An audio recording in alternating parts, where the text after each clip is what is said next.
तो वेलकम है दोस्तों, नमस्कार है आप सभी का। चलिए हम लोग शुरू करने वाले हैं graduation BA programme Hindi honours semester 1 के लिए। पेपर होगा मेजर पेपर, ठीक है, जिसे मेजर कोर्स भी आप लोग कर सकते हैं, MJ1। और इसमें आपको पढ़ना होता है हिंदी साहित्य का इतिहास एवं आदिकाल, ठीक है, हिंदी साहित्य का इतिहास एवं आदिकाल। आप किसी भी यूनिवर्सिटी से हैं, अगर आपका सब्जेक्ट यही है तो डेफिनेटली क्वेश्चन यहीं से आएंगे। और जितने भी इनके इम्पोर्टेंट क्वेश्चन हैं सब मैं दे रहा हूँ। इससे बाहर मुझे नहीं लगता कि एग्जाम में इससे बाहर पूछा जाएगा। इतना अगर आप कर लेते तो डेफिनेटली आपके एग्जाम में लगभग क्वेश्चन सभी मैच कर जाएंगे, ठीक है। तो देखिए, आप अगर इतना क्वेश्चन पढ़ लेते हैं ना तो आपका एक भी क्वेश्चन नहीं छूटेगा डेफिनेटली। तो आइए देखते हैं। एंड इसका PDF का लिंक भी वीडियो के डिस्क्रिप्शन में मिल जाएगा। पहले वीडियो को देख लीजिए, समझ लीजिए, उसके बाद डाउनलोड कर लीजिएगा।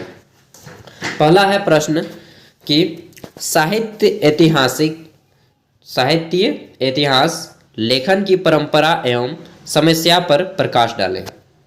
देखिए इसका आंसर काफ़ी, यहाँ पे आंसर आपको बहुत लंबा लंबा मिलेगा। इतना नहीं लिखना है, इतना आपको केवल पढ़ना है।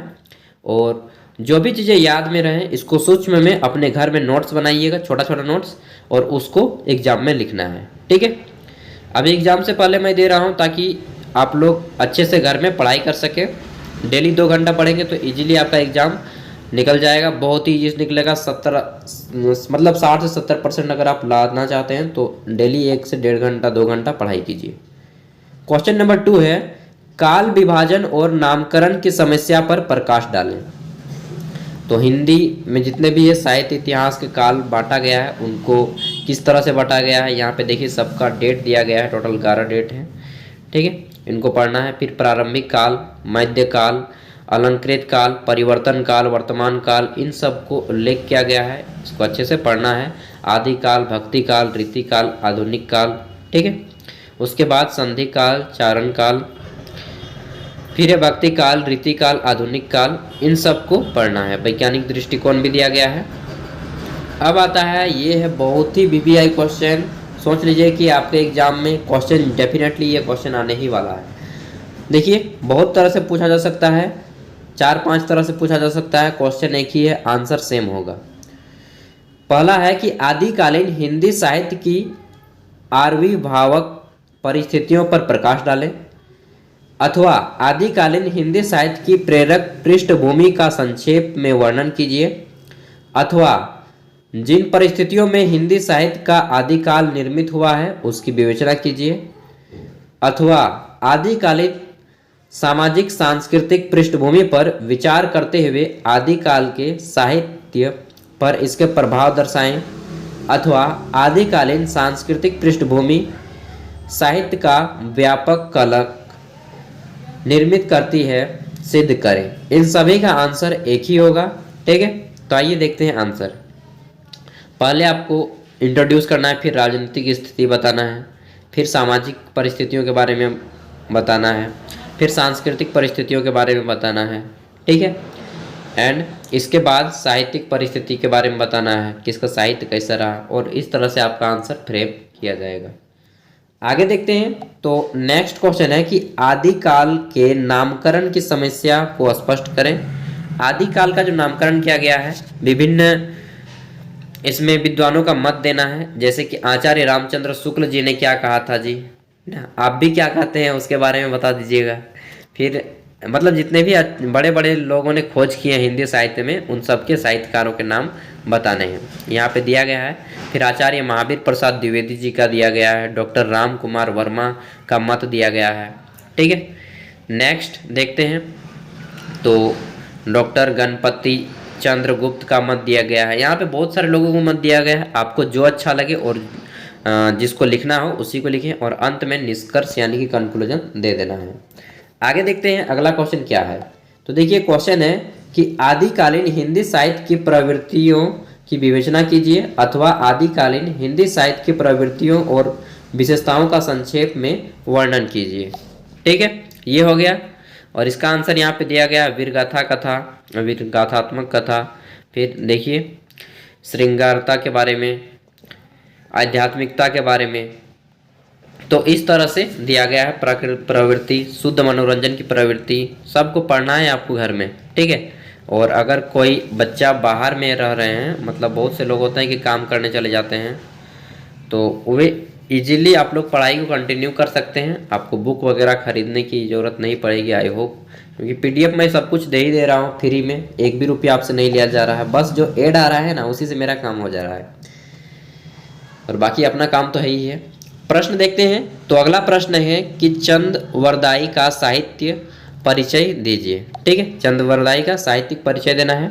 यहाँ पे देखिए दिया गया है कवि चंदवरदाई के बारे में, इन सबको डिटेल में एक्सप्लेन किया गया है। यहाँ पे बहुत लंबा लंबा दिया गया है, ठीक है। तो आपको इतना नहीं करना है, आपको छोटा छोटा नोट बनाना है घर में, जहाँ भी रहते हैं एक कॉपी ले लीजिएगा अलग से और इसको रीड कीजिएगा, ठीक है। आगे देखते हैं। तो नेक्स्ट क्वेश्चन क्या है जी? नेक्स्ट क्वेश्चन है हमारा, बहुत लंबा है यार, दूसरा पेज आ गया। क्वेश्चन है जैन साहित्य के बारे में है कि जैन साहित्य का सामान्य परिचय देते हुए उसकी विशेषताएं बताएं। जैन साहित्य दोस्तों बताना है, जैन साहित्य क्या था, जैन धर्म के बारे में, श्वेतांबर, दिगंबर, जो जैन धर्म 2 भागों में बंट गया था, ठीक है। फिर श्रावकाचार के बारे में बताएं, भारतेंदु बाहुबली रास ने क्या बोला, ठीक है। फिर चंदन बाला रास ने क्या बोला, स्थूलिभद्र रास ने क्या बोला, इन सब रास के बारे में बताना है।